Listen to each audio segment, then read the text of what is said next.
Body of the girl जिसके मुंह में खून था, शरीर में कोई कपड़ा नहीं था, पैर दोनों राइट एंगल में मिला गया।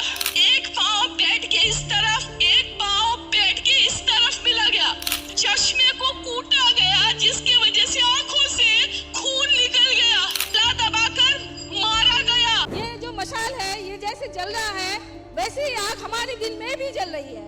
ये जलन तभी खत्म होगा जब हमको सबको जस्टिस मिलेगा। जब तक हमको जस्टिस नहीं मिलेगा तब तक इस मशाल की तरह आग हम सबके दिल में जलता रहेगा। 9 अगस्त की सुबह कोलकाता, इंडिया में एक ऐसी खबर सामने आती है जो पूरे मुल्क को हिला कर रख देती है। ये खबर थी एक 31 साल की फ़ीमेल डॉक्टर की जो कोलकाता के आरजी कर मेडिकल कॉलेज और हॉस्पिटल में अपनी ट्रेनिंग कर रही थी। हॉस्पिटल जैसी सेफ जगह पर इस डॉक्टर का मर्डर और रेप होना काफ़ी हैरानकुन था। इस घटना की खौफनाक तफसीलात तब सामने आईं जब पोस्टमार्टम रिपोर्ट की गई, जो सुनने वालों की रूह तक को हिला देगी। ये सिर्फ एक मर्डर नहीं था बल्कि कुछ और भी ज़्यादा खौफनाक था। पोस्टमार्टम रिपोर्ट में ये सामने आया कि उस डॉक्टर को इतने ज़ोर से गला घोट कर मारा गया कि उसका थायराइड कार्टिलेज तक टूट गया था।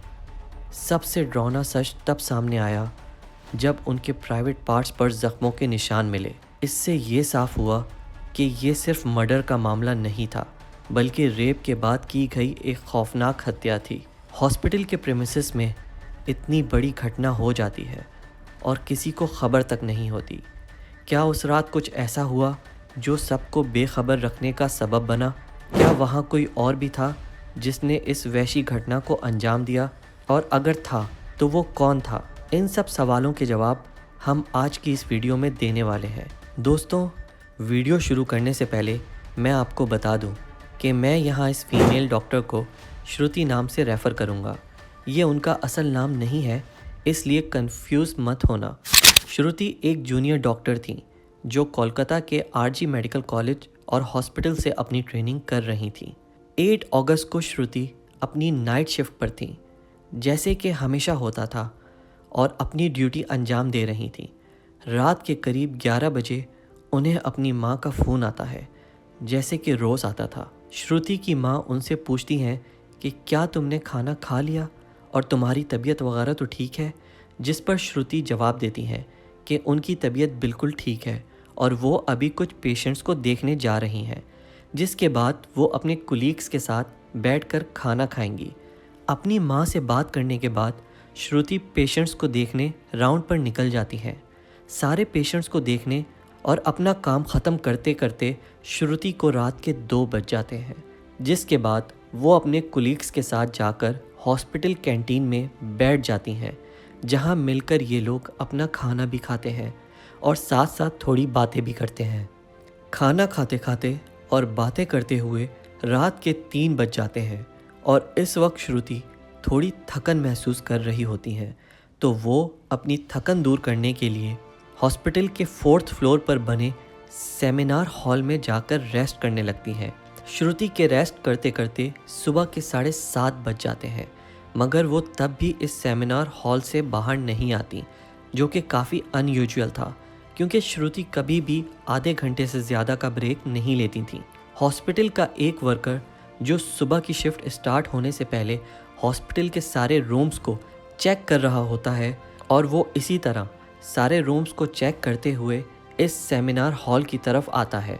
जैसे ही वो सेमिनार हॉल के बाहर आकर उसका गेट खोलता है तो उसकी आंखों के सामने एक भयानक नज़ारा होता है, जिसे देखकर वो ज़ोर से चीख पड़ता है। इस वर्कर की चीख सुनकर आसपास के लोग वहाँ इकट्ठा होने लगते हैं और देखते हैं कि सेमिनार हॉल के अंदर श्रुति की बॉडी बिना कपड़ों के पड़ी हुई है और उसके जिस्म पर कुछ ब्लड के निशान भी हैं।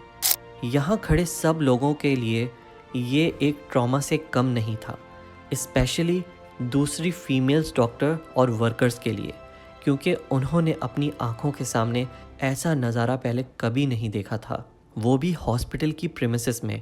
श्रुति की बॉडी को देखकर आसपास खड़े सब लोग उसे एक स्ट्रेचर पर लेटाते हैं और इमरजेंसी रूम में ले जाते हैं ताकि डॉक्टर उसकी कुछ मदद कर सकें। काफ़ी देर डॉक्टर्स की स्ट्रगल करने के बाद भी आखिर में श्रुति कुछ ही घंटों बाद अपना दम तोड़ देती हैं। हॉस्पिटल में कुछ लोग थे जो इस मर्डर और रेप केस को एक नॉर्मल केस दिखाने की कोशिश कर रहे थे ताकि हॉस्पिटल का नाम बचा सकें, मगर जब पोस्टमार्टम रिपोर्ट आती है तो सब दूध का दूध और पानी का पानी हो जाता है। इन रिपोर्ट्स में साफ पता चल जाता है कि श्रुति के साथ किसी ने ज़बरदस्ती गलत हरकत करने की कोशिश की और जब वो उस इंसान से अपने आप को बचाने लगी तो उसने उनका गला घोंट दिया, इवन उसे बुरी तरह से मारा भी और फिर उसका रेप भी किया। ये सारे सबूत मिलने के बाद ये केस पुलिस को हैंडओवर कर दिया जाता है और पुलिस वाले इस क्रिमिनल को पकड़ने के लिए लग जाते हैं। सबसे पहले पुलिस उस क्राइम सीन पर ही जांच करती है जहां ये सब हुआ था।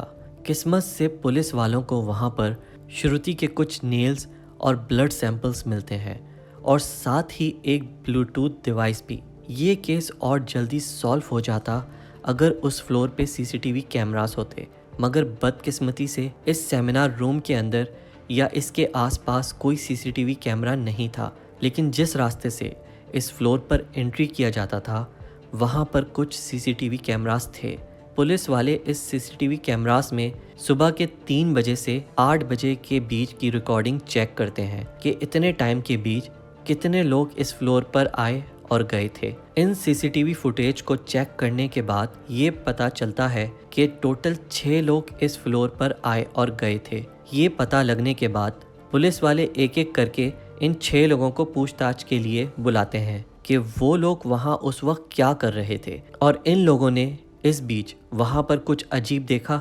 इन लोगों से पूछताछ के दौरान पुलिस वाले उनके फ़ोन्स का ब्लूटूथ भी ऑन करके चेक करते हैं कि जो ब्लूटूथ डिवाइस उन्हें मिला था वो इनमें से किसका था, क्योंकि आपको पता होगा कि एक बार आप किसी ब्लूटूथ डिवाइस से अपना फ़ोन पेयर करते हो तो अगली बार वो उसे ईज़िली कनेक्ट हो जाता है। और आखिरकार पुलिस वालों की ये ट्रिक काम भी करती है, क्योंकि ये ब्लूटूथ इन 6 लोगों में से एक आदमी के फ़ोन से कनेक्ट हो जाता है जिसका नाम था संजय रॉय, जो कि एक सिविल वॉलंटियर था। सिविल वॉलंटियर वो लोग होते हैं जो पुलिस के अंडर काम करते हैं और उनकी मदद करते हैं छोटे मोटे कामों को मैनेज करने में, जिनका काम होता है कि बिना किसी वजह के कहीं पर भी ज़्यादा भीड़ इकट्ठी ना हो। तो अब पुलिस वालों को अपना पहला कातिल मिल चुका था, जिसके बाद वो उस इंसान पर प्रेशर डालकर सब पूछते हैं कि तुमने ऐसा क्यों किया, मगर यहीं पे संजय खामोश रहता है क्योंकि वो उस वक्त बहुत ज़्यादा नशे में था। उसके फ़ोन में पुलिस वालों को बहुत सारे पॉर्न कंटेंट भी मिलते हैं, जिसके बाद पुलिस वालों को ये पक्का यकीन हो जाता है कि ये वही शख्स है जिसने श्रुति का मर्डर किया है। इस इंक्वायरी के बाद पुलिस वाले संजय से और तेज़ तरीन तरीके से पूछताछ करते हैं, जिसके बाद संजय अपना सब कुछ मान लेता है कि उसने ही श्रुति का मर्डर किया था और उसके साथ रेप किया था। ये सब मान लेने के बाद पुलिस संजय के घर की तलाशी लेती है, जहां पर उन्हें एक शू मिलता है जिसमें खून के निशान होते हैं और इस शू को पुलिस वाले एज एविडेंस अपने साथ ले जाते हैं। उसके साथ ही उन्हें कुछ कपड़े मिलते हैं जो संजय ने उस रात पहने हुए थे, जिसे कि सीसीटीवी कैमरास ने भी कैप्चर किया था। अब संजय ने इस रास्ते में अपने सब एविडेंस को डिस्ट्रॉय करने की कोशिश की थी, मगर शायद नशा करने के बाद उससे कुछ गलती हो गई थी। जब पुलिस वालों ने वो शू पर लगे खून का टेस्ट किया तो उसका खून भी श्रुति के खून से मैच होता है, जो इस बात का सबूत बन गया कि संजय ही श्रुति का कातिल था। तो दोस्तों, श्रुति की इन्वेस्टिगेशन अभी भी जारी है और हम उम्मीद करते हैं कि श्रुति के कातिलों को उनकी किए की सज़ा ज़रूर मिलेगी। अल्लाह हाफ़िज़।